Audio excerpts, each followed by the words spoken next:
to give a 15-minute talk, and then we will move to the question round. The chat and the question tabs will be open throughout the whole talk, so please feel free to ask any questions at any time, and I will pick them up later. So with no more hesitation, let's give the stage to Dr. Jodi Pawluski. She is a neuroscientist and science communicator from the Université de Rennes. Her work focused on investigating how the brain changes during pregnancy and motherhood. Jodi? Thank you. I'm just going to share my screen. Okay, super. Oops. Okay, so first of all, I want to thank the organizers for being part of such an exciting event. And I think there's so much we can gain by looking at different perspectives on pregnancy, birth, and motherhood. So tonight I'm going to briefly talk about the neuroscience of parenting and the neuroscience of motherhood. I'm going to talk a little bit about my research, but also the research of others in the field. Oh, I just lost us. Okay, there we go. And one thing I want to point out, and you've seen probably many pictures like this, and how much the body changes in a female during pregnancy and the postpartum period.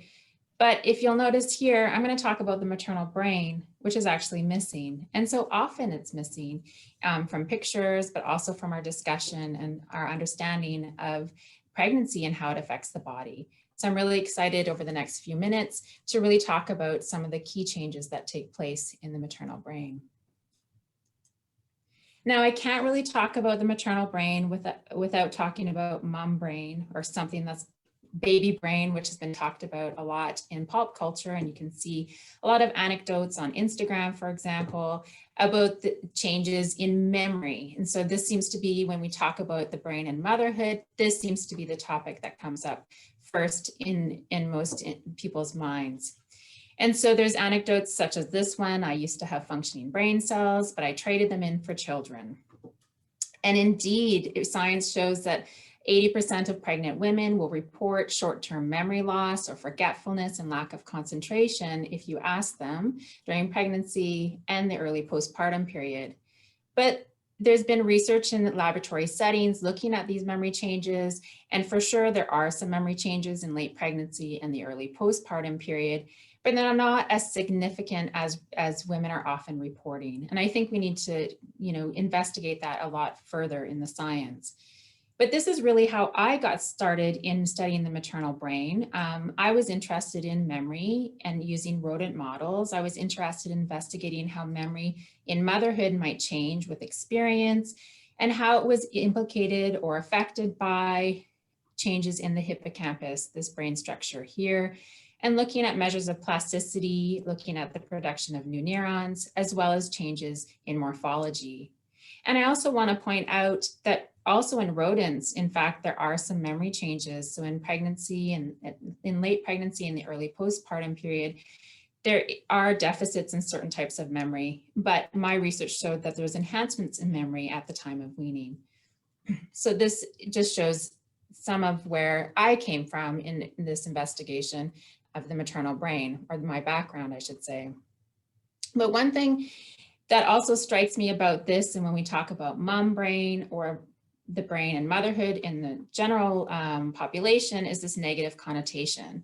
And I think the maternal brain is really quite amazing. And there's many, many things that go on in the brain during pregnancy and the postpartum period that are absolutely vital and important for a mother to learn, or even a parent to learn, to care for their offspring. And so that's what I'm going to talk about the rest of my talk, to convince you of how amazing the maternal brain is. So much of what we know about the brain and motherhood comes from research over the past 40 years or so in rodent models. And this is where I spend much of my research time, is using these animal models. And this research has really characterized the maternal caregiving neurocircuit, which is pictured here in this schematic. And it shows that there's a number of different brain areas, such as the amygdala, the hypothalamus, the nucleus accumbens, and the prefrontal cortex, that work together to coordinate maternal respondings to the offspring. Now, we also know in the human parental brain with imaging studies over the past 20 years or so, that very similar brain areas are also activated and coordinate parental care. And this is a beautiful review of the literature by Ruth Feldman, who's an expert in this area of the human parental brain, showing that indeed there's similar areas such as the amygdala and the hypothalamus, as well as the nucleus accumbens, and of course, cortical areas that are activated and coordinate the responses of the parent to the young. And she points out in her review that these are related to behaviors such as empathy and motivation, emotional responding, and being able to figure out what the infant needs. So here I'm really talking about, or I've just pointed out, the complexity in terms of the neurobiology or the brain areas involved in parenting or caregiving and caring for the young. But in fact, we know from animal models that there's many, many levels of complexity and changes during pregnancy and the postpartum period.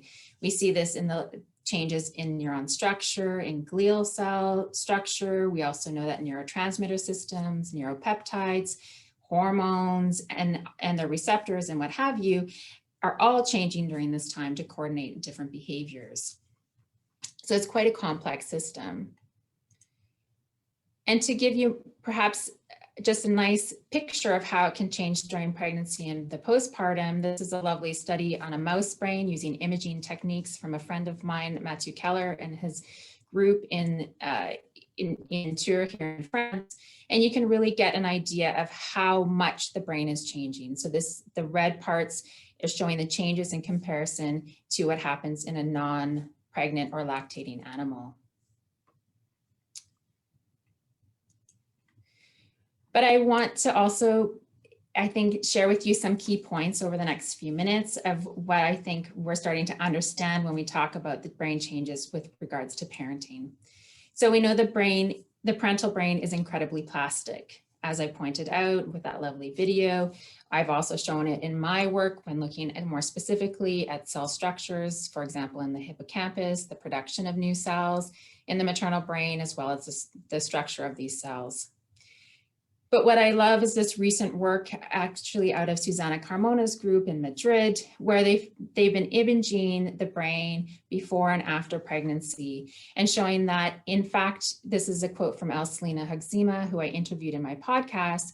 And she says that, in fact, the effects of pregnancy on the brain are so consistent that women can be classified as having been pregnant based on images of their brain. And I think it's really significant to understand that not only is there this plasticity, but it's really, really consistent. Now, what I like to think of when we talk about this plasticity is that the maternal brain is essentially fine-tuning. So the systems that are there are becoming more efficient and working in a better manner. And I say this fine-tuning because in fact, what we're seeing in the human imaging studies as well in the animal literature is that often there's a decrease in the number of cells. What I showed in the hippocampus in mothers, we see a decrease from this work of Elselina Huxima, a decrease in the volume of many areas of the brain that are important for social behaviors across pregnancy. And we know from other work that there is a decrease in the whole volume of a woman's brain across pregnancy, but it increases back to preconception size later in the postpartum period.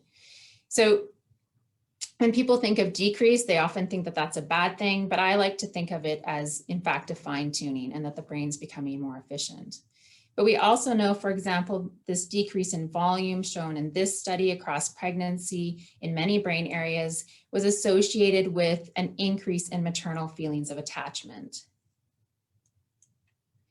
And in fact, really research out of Elena Rutherford's lab at Yale and others at the University of Toronto using EEG techniques to look at electrical activity changes of the brain during pregnancy and the postpartum period are starting to show that the maternal brain changes during pregnancy are predictive of maternal care. And this is in human mothers. So this is another really, really interesting point for me and it actually shows how important that plasticity during pregnancy is for maternal care in the postpartum period. And I always say this maybe too often, but we need more research in all of these components and how they relate to motherhood, not only in humans, but in other species. I also want to point out, I talked a lot about moms or birthing people, but experience matters. I mean, we know that primary caregivers don't have to give birth to their young. This is really evident. And we also know, when looking at the brain, that experience with a child is really important. And I love this. I took this picture from research done in 2014 out of Ruth Feldman's lab, where they looked at primary caregiver fathers and primary caregiver mothers and compared them to secondary caregiver fathers. And you can see at the amygdala, the primary caregiver mother in pink and the primary caregiver father in green, the activity of the amygdala was the same in response to a picture of an infant in those primary caregivers. And this was significantly different when compared to the secondary caregiver.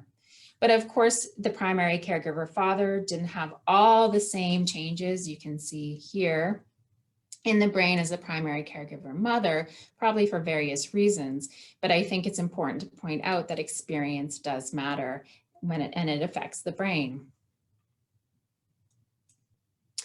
We also know that the maternal brain is vulnerable. So there's a lot of plasticity, a lot of this changeability that happens, or all these changes that happen during pregnancy and the postpartum period. But there's also this vulnerability. So we know from research in animal models, but also imaging research to date, that things such as the mode of delivery or the birth type, breastfeeding, various different stressors, and so forth can affect the parental brain.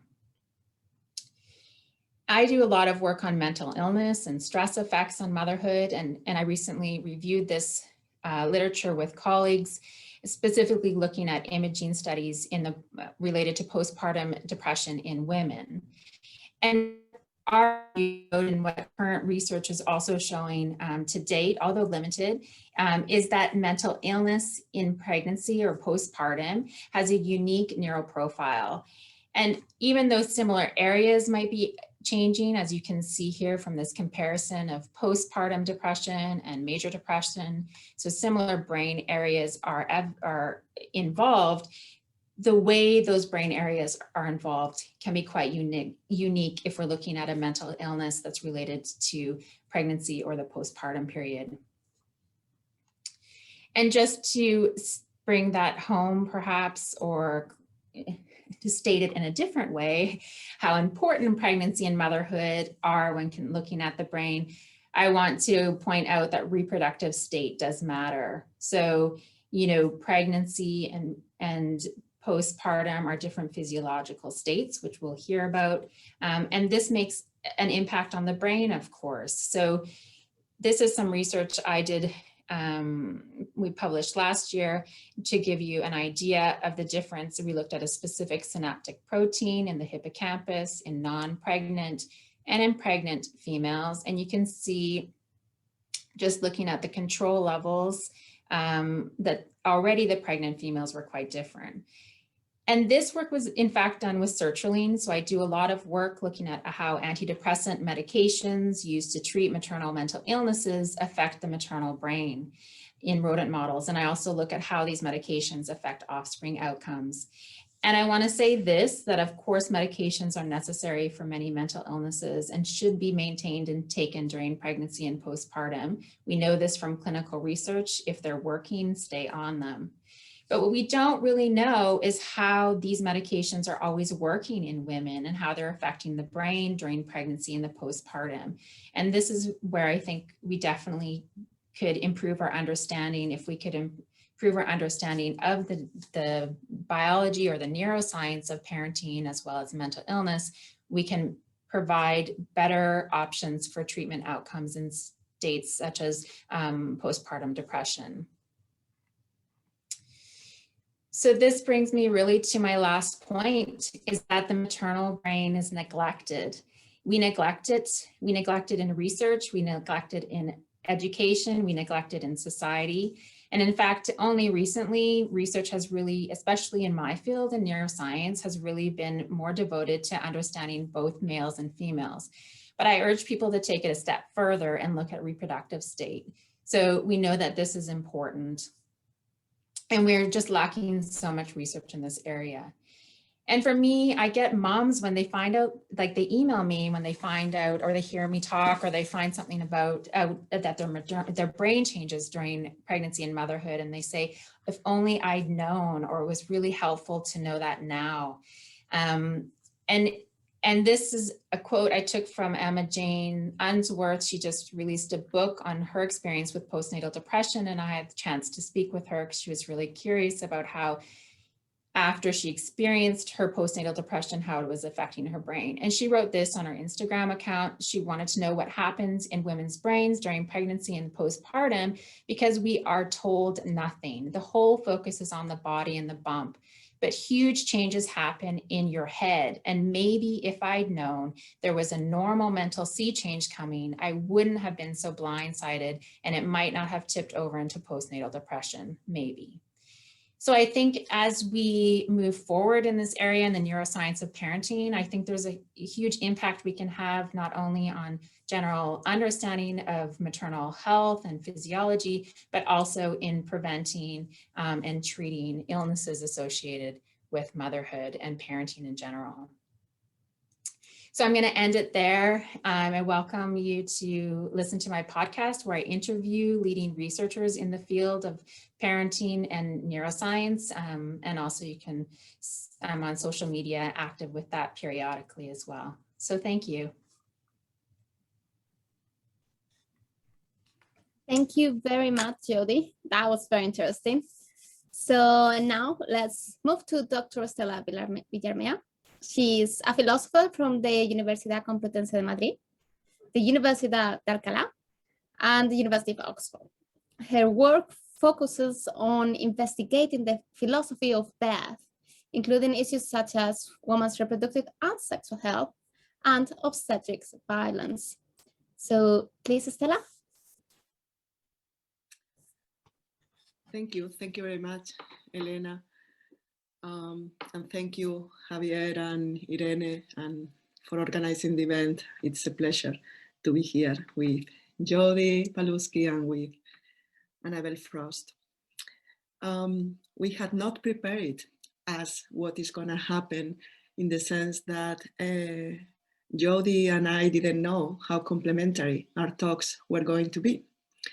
And I'm very excited because Jodi was explaining, and it was so fascinating to listen to her, that the brain, the maternal brain, is missing.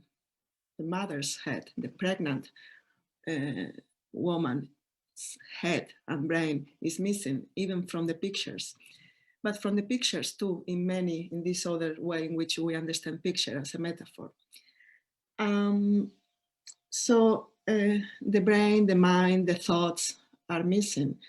And when we try to explain why, we can also go to philosophy and explain the why from a different perspective, which would be more what the history of ideas brings. Un poco, sí, pues está la Universidad de Oxford, la paga. Pues bastante. So I was saying that if we go to philosophy, in philosophy we can explain why the maternal brain is neglected by looking at the history of ideas. It would be a conceptual explanation instead of a physiological or a neurological explanation, or just a social explanation. So I just go, and please bear in mind that we can connect these ways. Why this happens?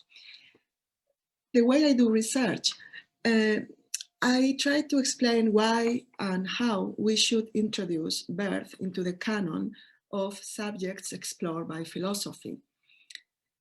Birth care brings to the fore fascinating philosophical questions. Is a woman of labor a subject with full rights in practice as well as in theory?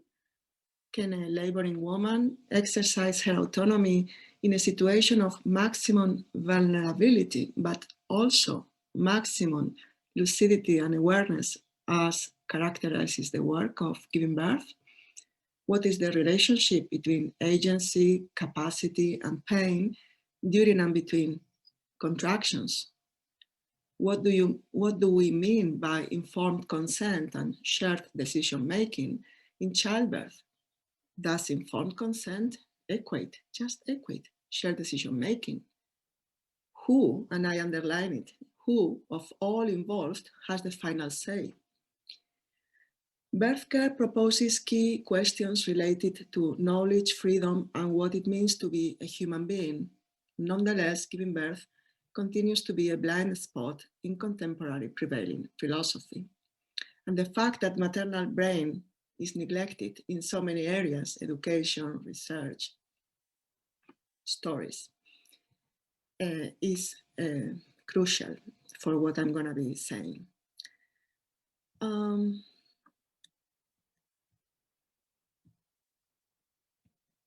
Okay, it's not changing. Oh my goodness. Why is not changing the... Okay. So every human being begins with gestation and birth. However, in the thought and culture with which I am most familiar, commonly known as Western philosophy, delivery and birth have received considerably less attention than death and mortality. Feminist thinkers have criticized this imbalance, rescuing birth and delivery from a state of omission or abandonment. The philosophy of birth constitutes a vibrant and growing field of contemporary critical thought, to which I add my own voice, principally in analyzing how much of birth care continues to underestimate the capacity of a woman in labor to behave rationally. Women frequently have their rights breached during childbirth, and we need to know why this happens before we can fix it effectively.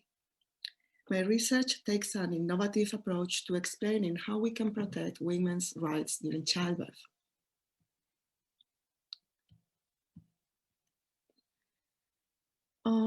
I'm told that my assertion is radical, but I maintain that our conception of the world and of humans is reflected in the notion of pregnancy, labor, and birth.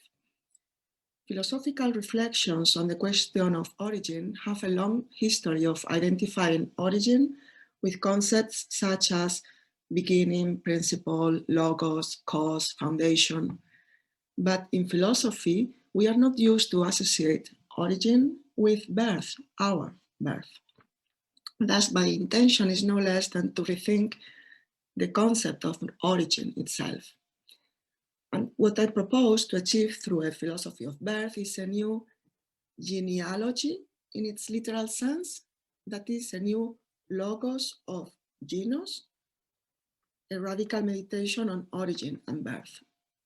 And to explore the construction of this alternative genealogy, I first target obstetrics.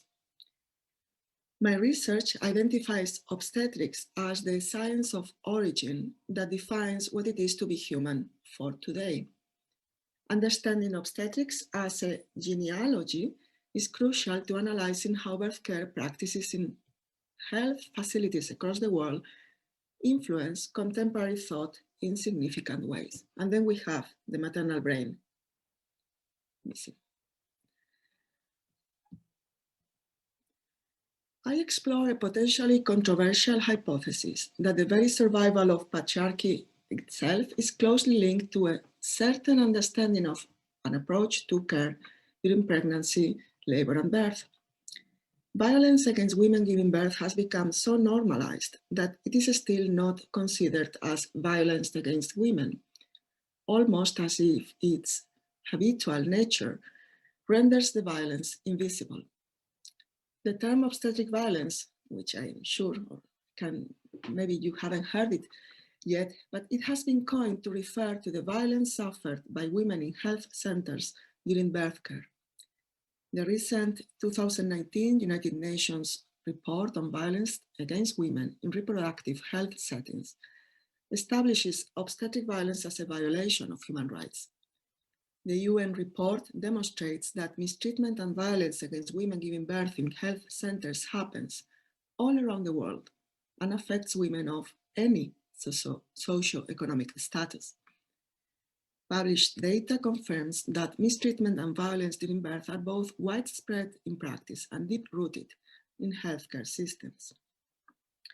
Obstetric violence often adopts the form of medical procedures such as episiotomies or cesareans in cases, this is important of course, where there is no physiological justification. The practice of carrying out extensive vaginal examinations during maternity care can cause damage to pregnant women and babies. And the excessive use of synthetic oxytocin to induce contractions during labor also causes damages to health. Women also report a lack of respect for their autonomy and for their capacity to make decisions, including their choice of birthing position. The UN report tackles the questions of informed consent as a human right and as a safeguard against this type of violence. However, frequently women are denied the rights to make informed decisions about the care they receive during birth, an omission which constitutes a violation of human rights. In summary, if we examine our contemporary science concerned with GENOS, we reveal serious questions about power, autonomy, and vulnerability. If maternity services are to become safer, values-based, and person-centered, we need to view women's birth experiences through the lens of feminism, social-legal theory, and philosophy. The extent to which women have agency during facility-based childbirth is a critical challenge in our access to full citizenship.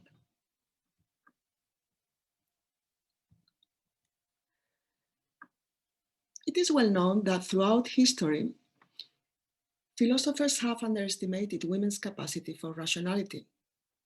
They developed ideas and conceptions of reason which were either not designed with women in mind or which directly excluded them. This politically problematic history has both reflected and contributed to systems of injustice, and we continue to be affected by the practical consequences of these historical narratives. These stereotypes or implicit biases can be observed very clearly in our field of study, the mental capacity of a woman in labor. A woman in labor far from embodies the typical or ideal characteristics of a rational agent. But rationality, which relates to reason, is more than, for example, comparing stock market values to decide where to place your money.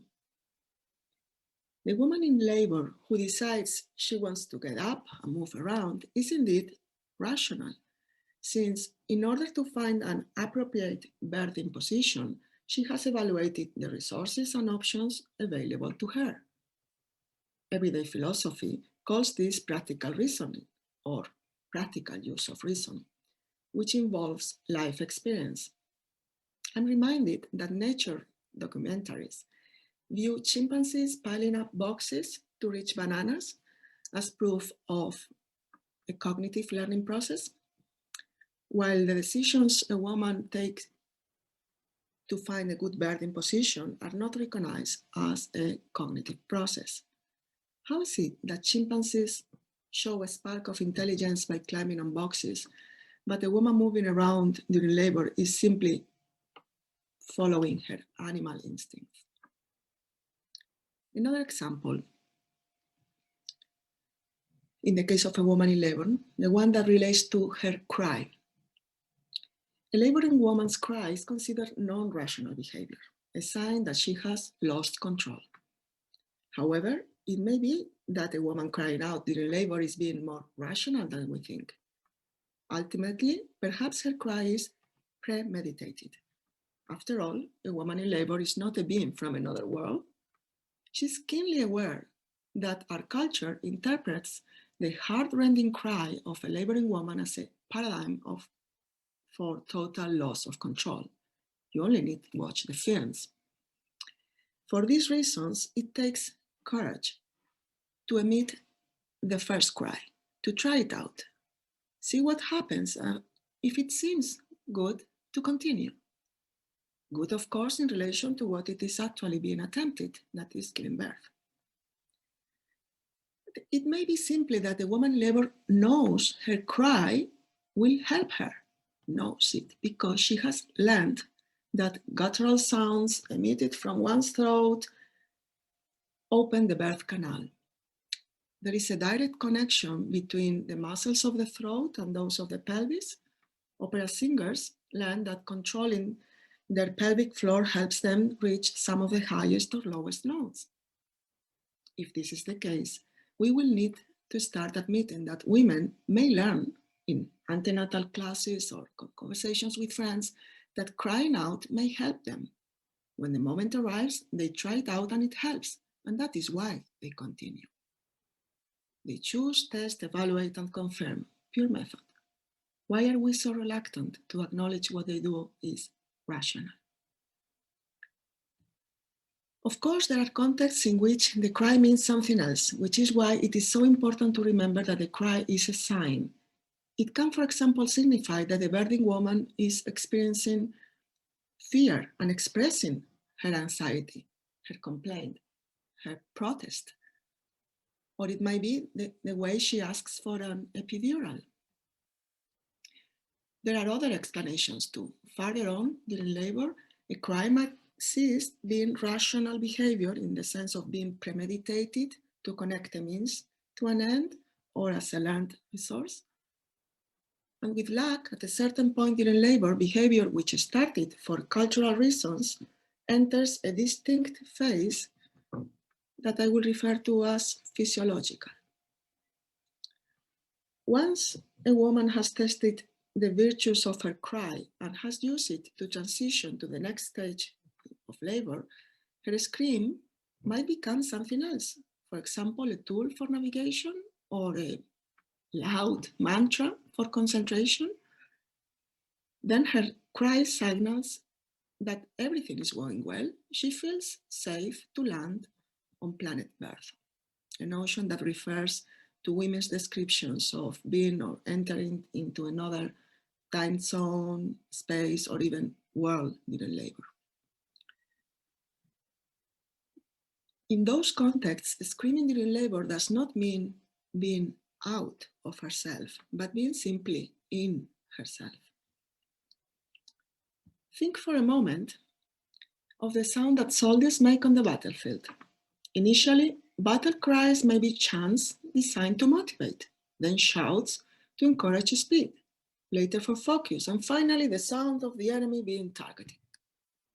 We would not routinely consider soldiers as behaving irrationally when they let out this final cry.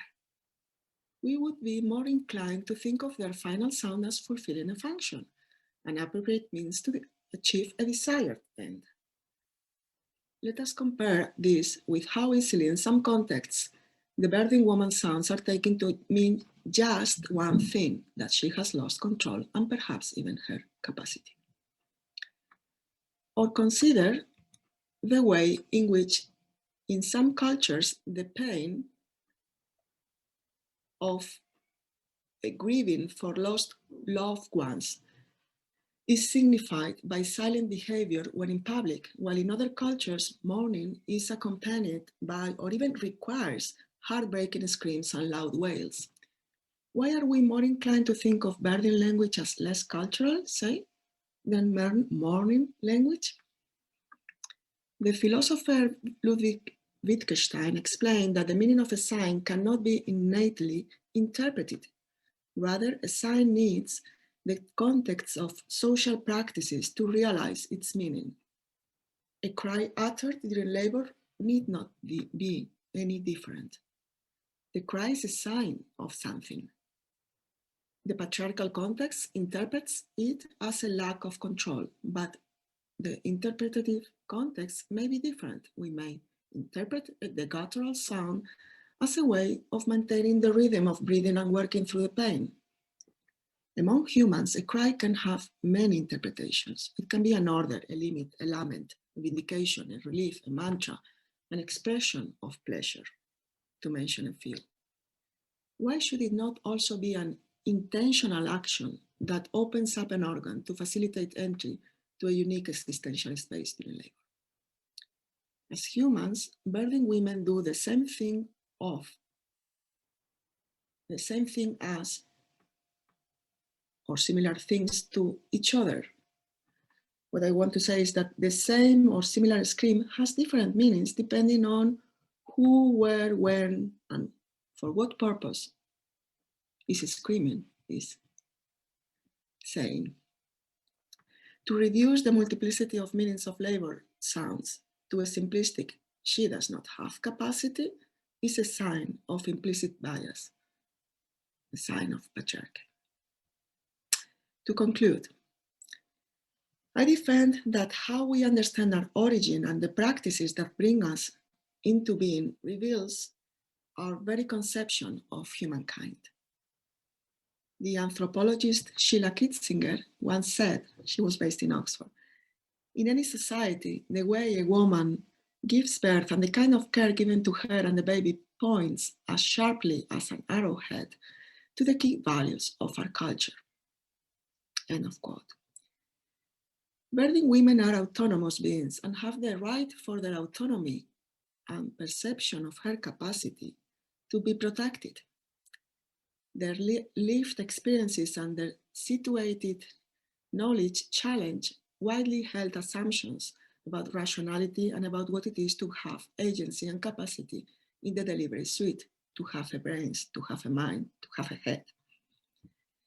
A philosophy of birth enables us to navigate the stormy waters. It's nice that Jodi was ending with this title, After the Storm. Well, that's after, but to navigate the storm, waters of contemporary obstetric practice towards a new and radical logos of genus as embodied genealogy, which not only redresses imbalances of gender, not to talk of race, but also addresses life and happiness for us all. And that will be the end. I would have some publications and the acknowledgements of the research projects, but mostly I wanted to thank you. Thank you very much. Thank you very much, Stella. That was fantastic. So finally, let's welcome Dr. Anabelle Frost.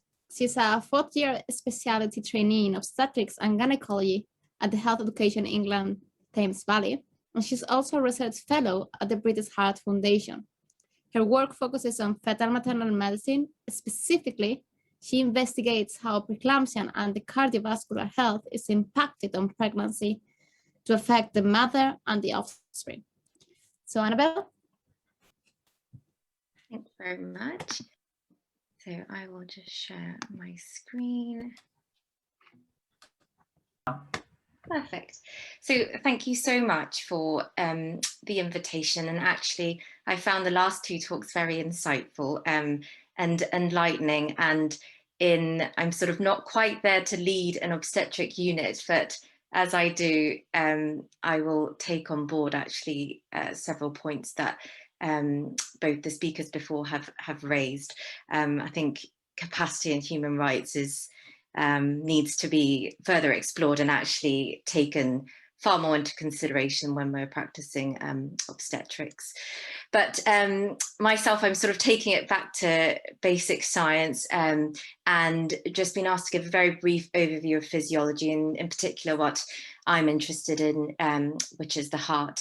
And I'm just looking at my background there, which I've cut off the head, so I think I'm probably in bad books already. So as Helena's introduced, I'm in my first year of pursuing a PhD in the realms of preeclampsia and the cardiovascular system. I'm funded by the British Heart Foundation, and my day job is a registrar in obstetrics and gynecology. So I am often on the labour ward and trying not to get involved as best I can. But as and when things go slightly off-piste is when I get involved. So what I'm sort of thought I'd sort of shed a very brief light on is the cardiovascular system and how women are expected to behave in pregnancy, And it's not a disease, absolutely it's not, but the physiology of pregnancy, as we've seen in maternal brain, is changes so much. And it's important that women are aware of that and realize that they shouldn't be, absolutely being as they should and expecting that they should be super women the whole of pregnancy and then thereafter as a super mom. So I think society's got a lot to play with it. That's the sort of picture that we expect all pregnant women to kind of look like, beautiful, glowing. But if we look actually into the small print, she was actually finding the whole situation rather terrifying. Her hair was falling out and her confidence wasn't there. So these are, pregnancy is a vulnerable time even for celebrities, which have more than a lot of people.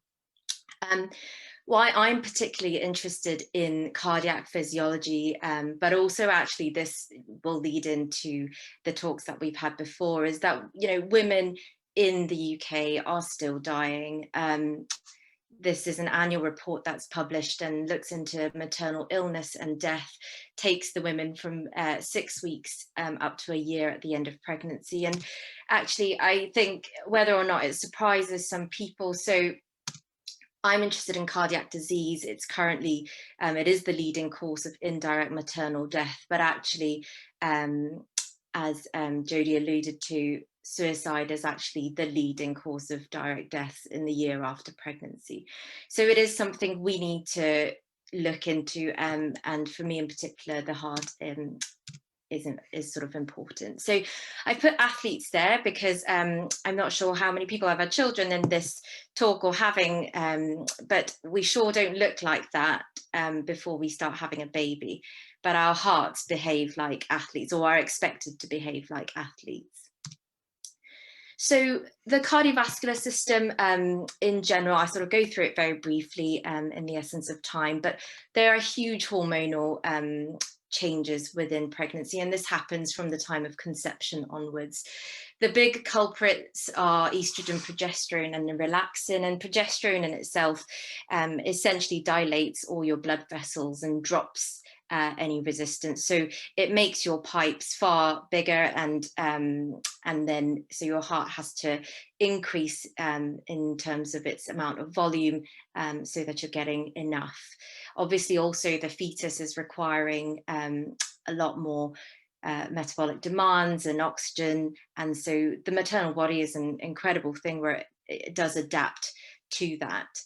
But what you get is what is very closely associated with what they called an athlete's heart. So you get an increase in LV, standing for left ventricular mass, so the left side of the heart, and you get remodeling. Even in healthy pregnancies, there are a small but significant number of women who end up, when we scan them unknowingly, with what we call diastolic dysfunction. So you can get remodeling and you can get a functional heart, but when you get diastolic dysfunction, and that's when the heart doesn't function as it should, that's when we start to ask the question, actually, what impact does this have on their next pregnancy? Is this why this pregnancy didn't go as planned? Could we have done anything prior to the pregnancy to optimize their cardiovascular health? Twin pregnancies, we know women are at higher risk anyway, but actually I think we focus far more on the babies, which is right. We scan them every 4 weeks, every 2 weeks in twins sharing a placenta. We talk about delivery plans, we try and intervene, we deliver them early, we do all this stuff, but we don't say, actually, you're at a higher metabolic demand. Is your heart able to cope? And are you ready for that? And the heart rate generally increases by about 25%. So that's just sort of pictorially what changes. So the preload is sort of what is to do with like relaxation of the vessels, and then the increase in plasma volume that you get at the first and second trimester. Your afterload doesn't change, but all of a sudden, towards the end of pregnancy, paradoxically, when the fetus actually doesn't reduce its demands, it carries on wanting more as gestation advances, you get a shift in the system. So actually the vascular resistance that initially was mediated by progesterone and therefore your vessels were very dilated, that starts to fall off for your, so your vessels start to get a bit more constricted, but your heart is overloaded already, and that's when you can start to see even the healthiest women start to get into a little bit of trouble, because there is this shift in terms of how the heart acts from first, second trimester into the third trimester, ready for potentially the biggest physiological stress test, which is labor. So this slide is just about how the heart does actually remodel. So as mentioned, the left ventricle, the left side of the heart does get thicker, and the mass we know does increase throughout pregnancy in normal women. The reason because of increased plasma volume, which the women need, the fetus needs, the whole circulation does need to be a sort of more dynamic one. And there's upregulation of various factors that affect how the blood vessels react.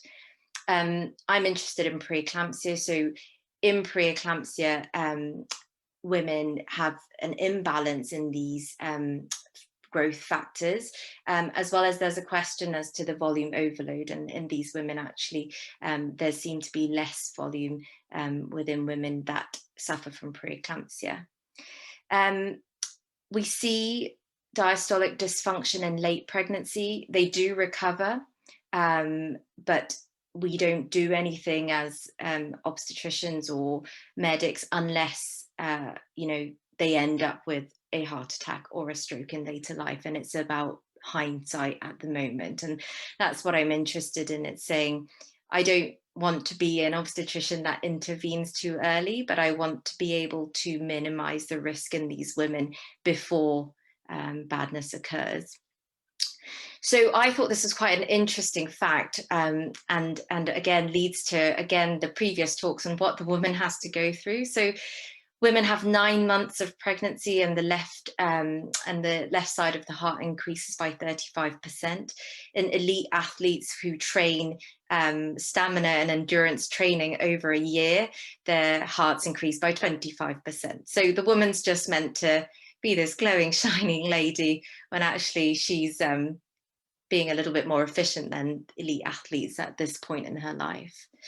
It's temporary, which is great, but there's some studies which have showed that actually the heart, some of the blood vessels do remain slightly stiffer after pregnancy. Again, looking into whether women with multiple children in different cultures, whether we kind of need to not assess every single woman exactly the same. We need to start thinking, actually, are they at a slightly higher risk?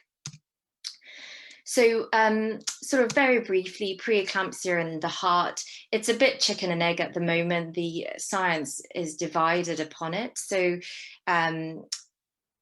there are a group of cardiologists and obstetricians who think actually the heart is already deficient, and that's why the physiological stress of pregnancy brings on preeclamptic type changes with the heart. The other sort of group thinks that it's solely placenta driven, and the placenta started first, and it is all those factors and inflammatory responses from the placenta that starts causing impact on the heart. So I think the jury's out as to which one comes first, and I doubt I'll be the person that finds out, but hopefully I'll contribute towards it.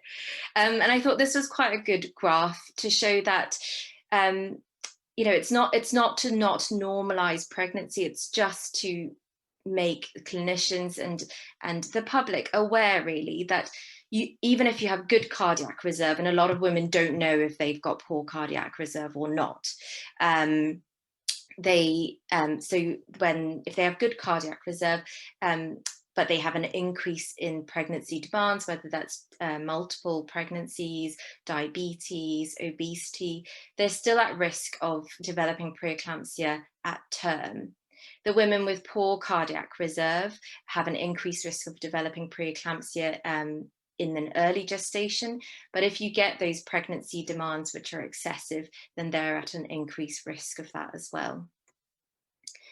And even in normal pregnancy demands, so showed by the solid green line, if you've got poor cardiac reserve, you're still at risk. And it's those women that we miss. We miss those women because we don't know what their starting cardiac reserves are. So labour and delivery, I really enjoyed Stella's talk about how labour is so intense and the woman is in control, but this just adds to how her body is going through the largest stress of all time. And we need to be wary of that. So not that I think any husband or partner will do this, but I just thought sometimes you hear this in the delivery room and it's just not helpful at all. Because what her body's going through is a maximum cardiac output, which increases in that period of time by 60 to 80%, which I think is phenomenal. She has pain, she has circulating adrenaline, and I think what I take away from this is that with every contraction, about half a litre moves from the uterus back into the systemic circulation, and you can imagine she then has to pump that blood all the way around, and her heart has been remodeled, as well as there's been a shift in the preload and afterload. So it's a big event. And I think we need to take women's complaints seriously after they deliver as well, and not just put it down to exhaustion or, you know, crying because it's all too much, because I think we actually do need to realize that they are doing something huge. But I mean, there is good news after delivery. You know, within a week, you get a sort of resolution of physiology, and then the heart does sort of remodel back to normal. And the sort of most recent review, which has come out of St. George's, has shown that within a year, the women are sort of back to their normal cardiac physiology to begin with. So this is just very briefly why and how plasma volume increases. The placenta releases human placental lactogen, and that actually stimulates sort of red cells to form, and that then gives the plasma volume expansion, and also gives you more red blood cell mass. With preeclampsia, as sort of mentioned before, they actually are associated with a reduced plasma volume. And then just to touch on the kidneys, I thought I couldn't cover that many organs, but the kidneys are kind of related. They have the renin-angiotensin-aldosterone system, which is largely involved in sort of regulation of blood pressure and fluid balance. And pregnancy is a wonderful thing. So estrogen affects one of these hormones, and then that upregulates everything. So what you end up with is a finely tuned system, an increase in your plasma volume, but ensuring that your blood pressure doesn't fully sort of crash at the end of pregnancy. So that was, that is, yes. Yeah, so and these are my references. And yeah, so that's sort of the conclusion of the talk. Really is that pregnancy is normal and should definitely be enjoyed. But I think when women, you know, feel the pressure of looking and behaving in a certain way, it is important to know that the heart is doing incredible things. The body has changed, and the heart has to remodel in a matter of, you know, the first 6 months really, and then in labour and delivery they undergo a huge physiological stress, and whether it unmasks the disease because of this sort of life's biggest stress test, or whether they are susceptible to it before, remains to be sort of unpicked. But hopefully the research that I do and a lot of other people are looking into start to unpick this and see if we can really optimize women's care without being invasive. So that's it. Thank you very much, Annabelle. Like, another great talk, what I want to say. I personally have loved them. Let me just see if there are any questions already for the audience. Please don't hesitate to ask anything. Also, if you raise your hands, we can also speak. I don't see anything right now.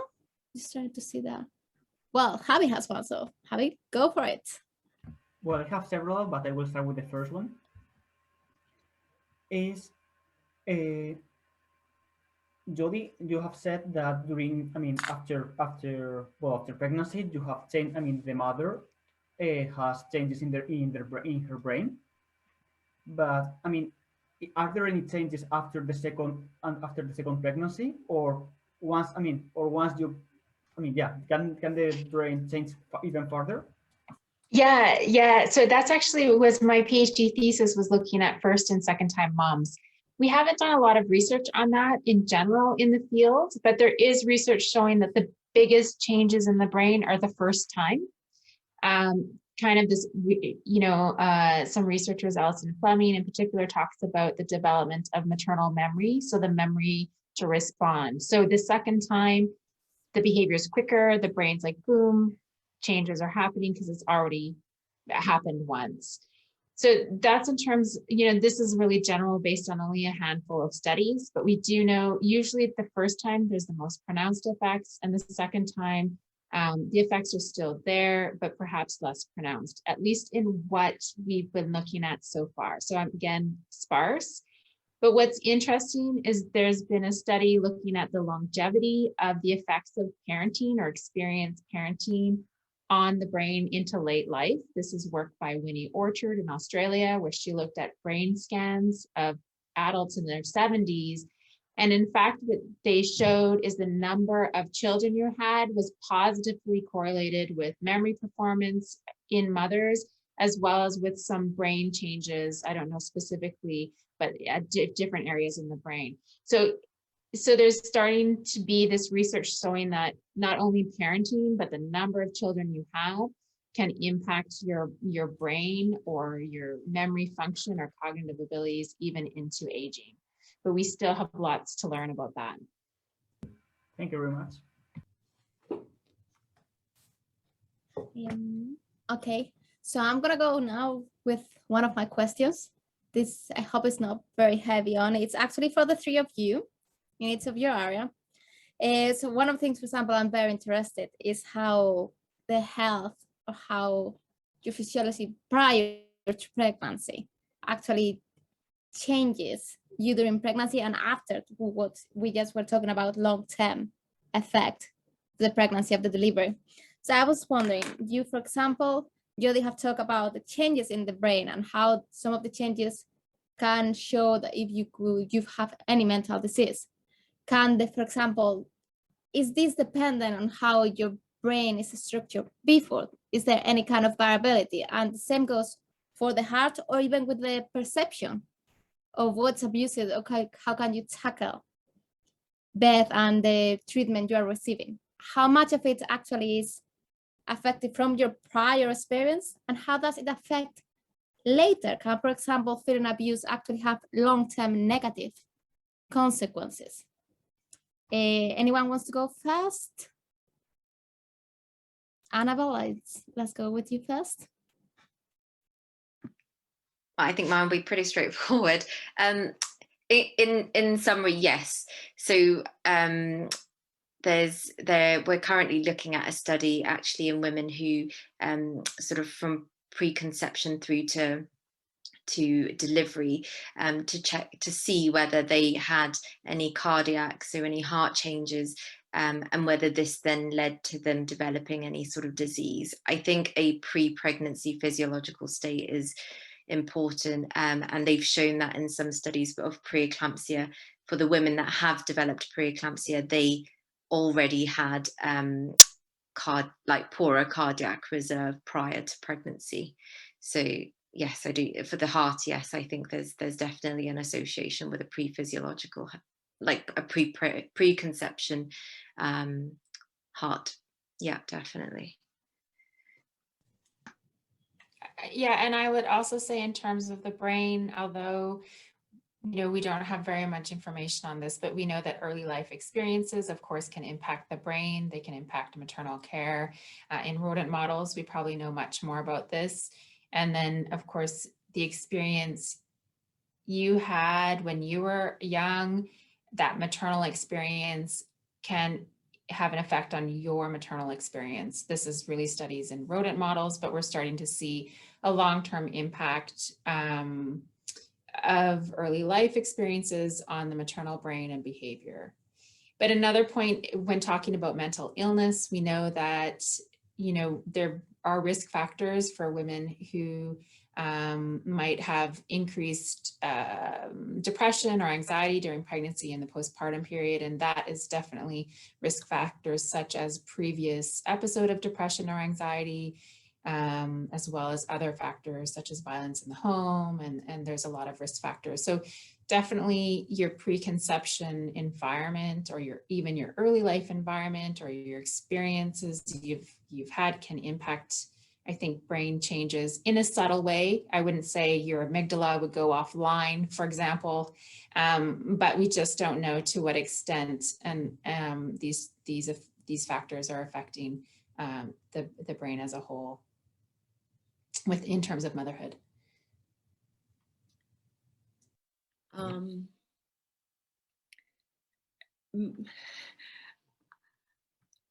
I was going to say, seeing from another field, we know. we don't know how to transform what we experience into science or scientific research, or we don't know how to find the correlations between what we live and how to show them in a scientific experiment, if it is in the neurological or in the cardiac.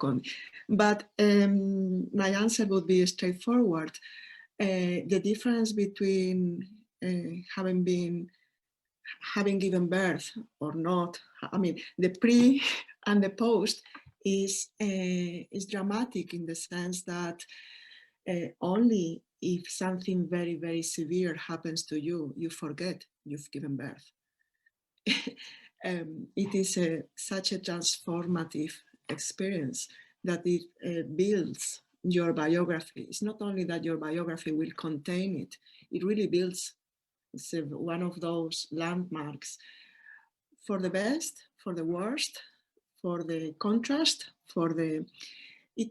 there are different things that usually happens. One is that it doesn't matter how much you've thought about it, reality is different. Reality can contain an absolute surprise, and the surprise can be very, very, very, very, very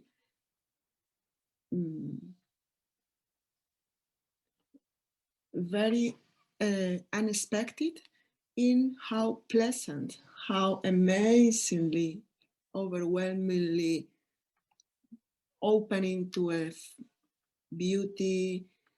I mean, it is in philosophy we can talk of the sublime. The sublime is a notion that Kant used to talk about the contact with something that is overwhelmingly other. And that is what birth can be. But it can also be your opening the world, the threshold to experiencing things you really, really did not expect you to happen. So what happens in terms of the way I will answer is that it is one of those rituals. What's the name? It's not pass, it's ritual de paso. Is I forget the notion in English, but it is one of those rituals with all the physical and social and historical and emotional and all of it together features that somehow make you be what you are gonna be next, and what you are going to be facing next. Therefore, it can be very, very, very much a new good brick in your life, or a brick you have to see how to place somewhere else. So Precisely because of that, we don't deserve less than an approach that makes it be as good and as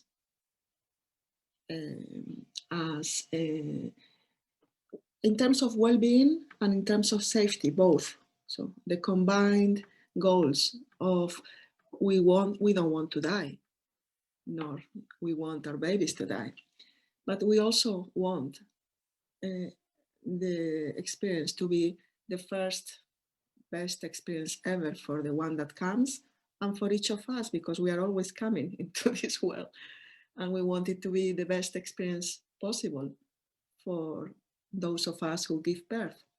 It's very, very crucial that it be both things, safety and well-being at the same time. That are very good answers. Let me ask one that it just came from the public. So this is actually directed to you, Jodi. In this case, they are actually asking us about multiple births because they know that actually in multiple birth, the change in the heart is bigger. Do actually multiple birth pregnancies have bigger or more striking change also in the brain? That's a very good question. I don't think we know of, I don't know of any imaging studies that have included mothers of multiples,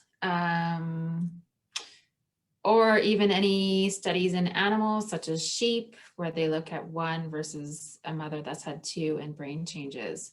Rodents, of course, give birth usually to 12. I've had max 25. So that's a bit different, but that's a really good question. I would anticipate, I don't know what I'd anticipate, so I'm going to leave it there. But I think that's a great question to see how the brain could be changing when pregnant with multiples. Yeah. Nice.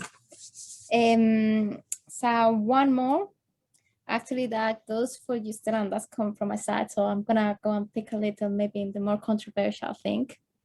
So we were talking about the fact that what is obstetrics violence and how you, for example, you're saying like crying, it shouldn't be, could be like normal physiological, it may have an advantage, we don't know about it. So we have to believe the instinct. But sometimes for what I studied, like it's true that we have to believe the instinct. But for example, since doctors have gotten more involved, there is less death because sometimes it would be not the appropriate one. So how do you reach that middle point in practice to try to consider what is the right instinct to choose, but at the same time, you have to bear in mind that maybe you have more of a background. And that also goes back to a conversation I have recently. Right now, at the NHS, they seem to have an approach of everyone is treated the same way. But obviously, the background of the person is gonna base a lot on what the person can make a decision on. It's not the same if it's an obstetrician, the one who's been on labor, or someone that have only read some information. At what point that doctors and midwives that have to balance this based on a stratification, what would you recommend to put in practice so actually we respect the rights, but without risking the lives? It's like. So if we put the finger where it hurts in terms of what it makes us feel it needs to be addressed. Thank you for doing that. And I'm trying to say things that are short, otherwise this will be, you are raising many good and basic things. The first hint is that I am very, very, very cautious about saying we should follow our instincts. That was not the starting point nor the ending point. I use the word instinct exactly as the kind of bringing the attention that that's the word that is used, it is used. And it is a very, very, very tricky word. rationality, being rational, is also another tricky word. And the only thing that I consider important at this stage to bring here is that our society is based, our citizenship is based on being in capacity and having rationality, being able to reason and reason well. There are sometimes ways in which citizenship is protected, even though we are not in capacity, or even though we are lacking some reasoning abilities. But that it's always, if you don't fulfill the normal way of consider you a subject, then we take that into account, etc. Now, for someone not to be in capacity, that has to be somehow signed and proved. You have to prove that you are not in capacity. And then you enter into this other stage of citizenship where you are protected by other situations. Now, the woman in labor is in a very strange situation in that, according to the law, she's in full capacity, but in practice, we don't believe it. We just don't kind of believe what the law says. So it kind of gets like an obviously she's not in capacity, but I'm not gonna be saying it. I'm trying to address the situation. So when we have that on one side, what kind of, to say that the woman in labor is being rational sounds very awkward, but to say it is irrational goes against the law. So watch out what. That's one thing. The other thing is, on the other hand, if we have, let's say, those who are the health practitioners, when you say they have to take the decision and they cannot risk, the question is whose the decision is. According to the law, the decision is the patient, the user of the service, of the health service, has the right to say. But we want to be, we are in the health institutions because we trust and we want to trust the care we received, and because there are people who know more about what we need and the situations that the user at each single situation. So the question is not to be, this is important, and I will be finishing with this. The question is not pulling this kind of who's gonna win this kind of battle. The question is that if there is a battle going on, then something is not working well, because in all other areas of medicine, there is no tension, not such an apparent tension. We kind of see the combined efforts towards the goal of, let's say, health. The tensions appear here because there is a third element, which is the baby. And the fear that the baby will be harmed or wronged. And everything that has to do with being liable. And fear and liability are placing a role in what kind of care is offered and how this is being addressed. So much so that we are losing the mother's end or the birthing woman's end. And there is a doctor or a midwife worried about baby, and this goes to a secondary place in this structure. There's a lot of to be said, but the fact that you think, well, we have to either this or that is exactly what is going on, and that's why we are not moving to another stage when these tensions are going on and we don't know where they come from. My intuition and my argument is that they don't come from lack of resources, lack of money, lack of time. They come from many more implicit biases as to what that person there is able to or is in charge of. Thank you. That is great. Annabelle, you had your hands up. Do you want to add anything or something? Yes, I was actually, for personal gain, is to ask the experts now. So I'm an obstetrician, and I think it's I think what you said, Stella, is true and right. And for me, I think the biggest thing that I've done in my practice is acknowledgement. So the first thing you should do is acknowledge that the woman is in pain and encourage the cries and encourage, you know, the normal thing, and then assess whether this is because of something sinister or not. But not kind of go in and shut it all down and then say, well, actually it was fine, because you've immediately taken away any control that she has. But anyway, that will influence my practice and will continue to. But what I was interested in is going sort of back to when things don't go quite right, and it's both to Jodi and yourself, Stella. So in terms of obstetric trauma, when things are unexpected, I often find myself counselling a woman who is terrified that actually it's largely because she expected it to go a certain way, but it's not gone that way, whether there's been an intervention or not. So one to Jodi, how have you looked at sort of delivery and how the approach after delivery, and whether we've got this big thing in obstetrics at the moment, which is debrief the woman, but whether we do that immediately after birth when they're in a state where they could forget everything, is that the right thing to do it immediately? We know that like post-traumatic stress, you know, it's kind of after a period of time, then the intervention of counselling becomes relevant. And it's sort of whether actually sort of physiologically in the brain there's any change. And then to Stella, you know, in terms of shaping that woman for her next pregnancy or for her life, what should we be doing in, I think, the inevitable instance that we have overstepped that mark?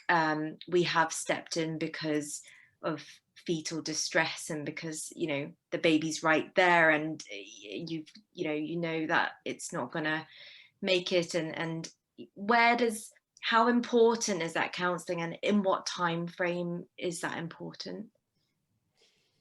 So, I mean, in terms of the brain, I'll tell you about a very interesting study that's, I think, been published using Tetris.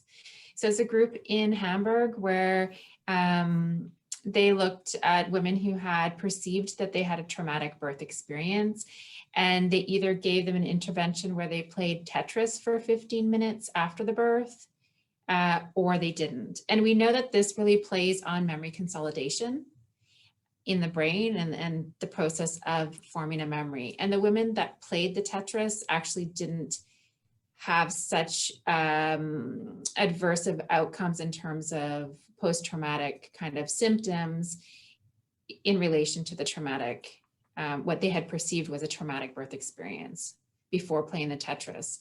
So, I mean, this is an intervention that happened after birth, quite soon after birth. And so I think that, you know, debriefing maybe soon after birth could be beneficial to bring up all of this kind of information and reconsolidate, or bring it up before it's getting consolidated into memory, for example.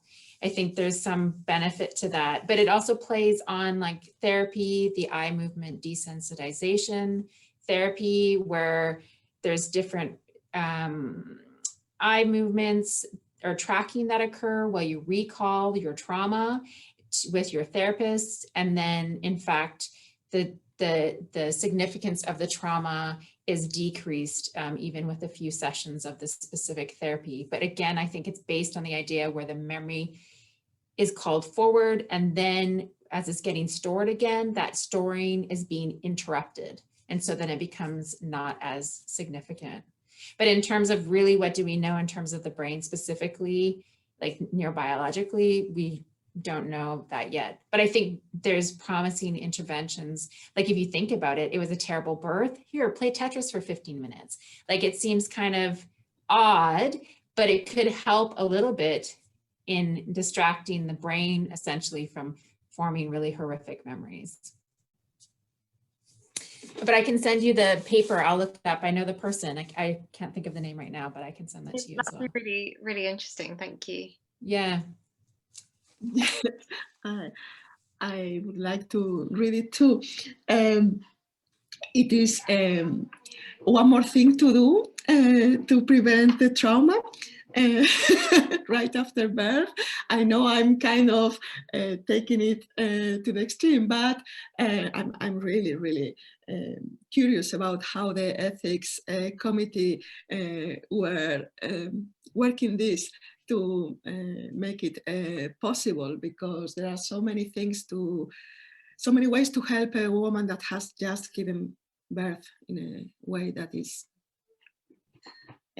going to cause a trauma, than to give a game board or something like that. But and I didn't do the study, so I know. yeah. So I don't know the context of the whole thing or the extent of the perception of the birth experience.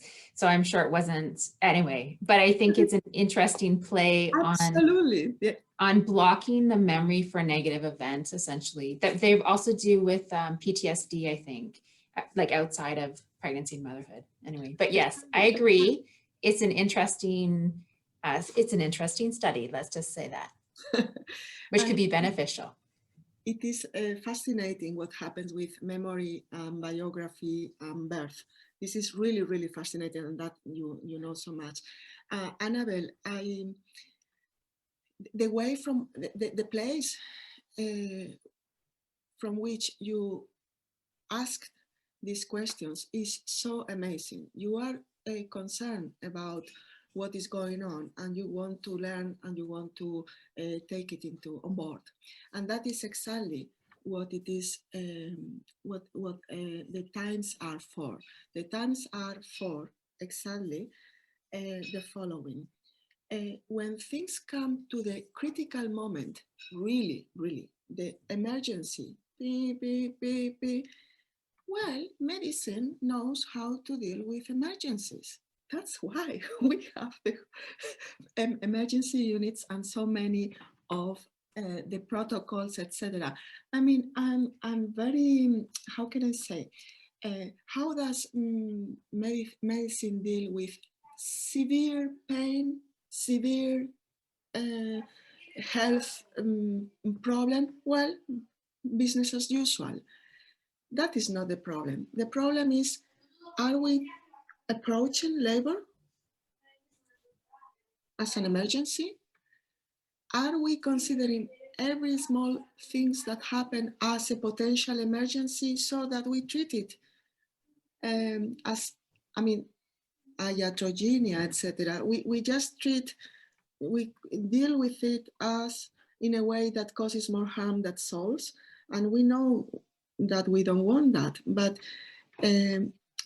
what I'm trying to just build here, and what the thing is, and that is what is going on, is that in obstetrics, to be talking about this part in particular, there is so much field for informed consent and shared decision making. They are not the same. There is a lot.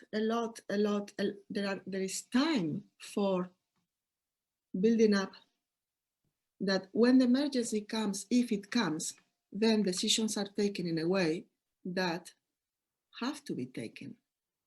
But there is place for different situations. And when we bring the card of there is emergency, then if things have been going well in terms of birth care, then this is addressed in a particular way. And fine, thanks. But not if there is no shared decision making, or not as much as in other areas of medicine, not if there is no informed consent, or not as much as in other areas of medicine, because then it is strange. Thank you. Thank you very much. This has been extremely interesting, and not only because I'm a bit biased. I'm afraid that we're going to have to stop for the interest of time. We've been here for like an hour and a half or more. So I just would like to thank you all for coming, and the speakers for giving these amazing talks and this great discussion. And well, I hope you have had a great time. Thanks. Yeah, here Thank I you. will also Thank thank, you. well, obviously the speakers, Jodi, Anabelle, and Stella. Thank you very much for coming today. I mean, I really loved the event. I mean, I have to admit that I knew anything about, nothing about pregnancy, and now I feel like, well, I've learned quite a lot. So thank you very much, and also thank you to Helena and Irene for helping organizing the event, because it was their idea. So thank you very much, and thank you to all the attendees. And yeah. Super. Thank you so much. We will upload the video to our YouTube channel, so we will let you know, the speakers and the attendees when it's available, and it will also go on our social media. So keep, we will see it soon. Thank you very much again. I learned so much. Thank you, Anabelle, and thank you, Jodi. And Yeah, thank you both as well. Thank you very much. Super. We'll be in touch. Yeah. Bye. Bye. Thank you to all participants. Bye. Thank you, everyone. Bye-bye. Thanks. Bye.